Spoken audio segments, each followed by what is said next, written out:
Côte d'Ivoire jamanakuntigi kɔrɔ Laurent Gbagbo y'a lase a ka politiki jɛkulu kura ka san kelen sanyɛlɛma ɲɛnamayili la. N tɔgɔ ye Parti des peuples africains Côte d'Ivoire PPACI.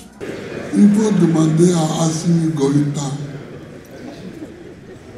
C'est comme ça qu'on appelle. Ko ka laɲini kɛ jamanakuntigi Assimi Goïta fɛ k'a ka hakili jagabɔ kɛ bariya minnu bɛ jamana ninnu ni ɲɔgɔn cɛ. Mɔgɔ minnu minɛlen don kaso la u bolo n'u mɔgɔ dɔw b'u wele ko finitigiw walima mercenaires.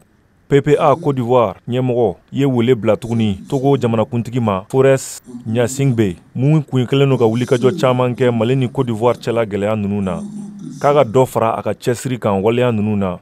A y'a yira fana k'a fɔ ko a bɛ hakililajigin kɛ ko finitigi ninnu kun bilala ka taa Mali jamana kɔnɔ de Côte d'Ivoire jamana fɛ. Ale ka jateminɛw senfɛ a y'a yira fana k'a fɔ ko mɔgɔ min bɛ ciden bila ka taa ko jɔyɔrɔ ka bon a ko la kosɛbɛ ko wa ko n'o ko ma se ka ɲɛnabɔ. A y'a yira fana k'a ka politiki jɛkulu bɛna mɔgɔ dɔw bila ka taa Guinée jamana kan ani Burkina ani Mali walasa ka kunnafoniw ta a ko la. Octobre kalo daminɛ na jamanakuntigi Alassane Ouattara ye laseli dɔw kɛ k'a fɔ ko a dalen b'a la k'a fɔ ko finitigi minnu minɛlen don Mali jamana kɔnɔ mɔgɔ 46 k'a ko bɛ ka taa ɲɛfɛ dɔɔni. Ko wa fana ko u dalen b'a la k'a fɔ ko jaabi bɛna sɔrɔ a la teliya la k'u ma se ka mun na o jaabi bɛna kɛ nisɔndiya jaabi ye. Côte d'Ivoire jamanakuntigi ye kunnafoni mun lase a ka ɲɔgɔnye dɔ senfɛ a n'a a balimakɛ jamanakuntigi Guinée Bissau Umaro Sissoko Embola farafina kileviyanfan ɲɛmɔgɔ CEDEAO kɔnɔna na.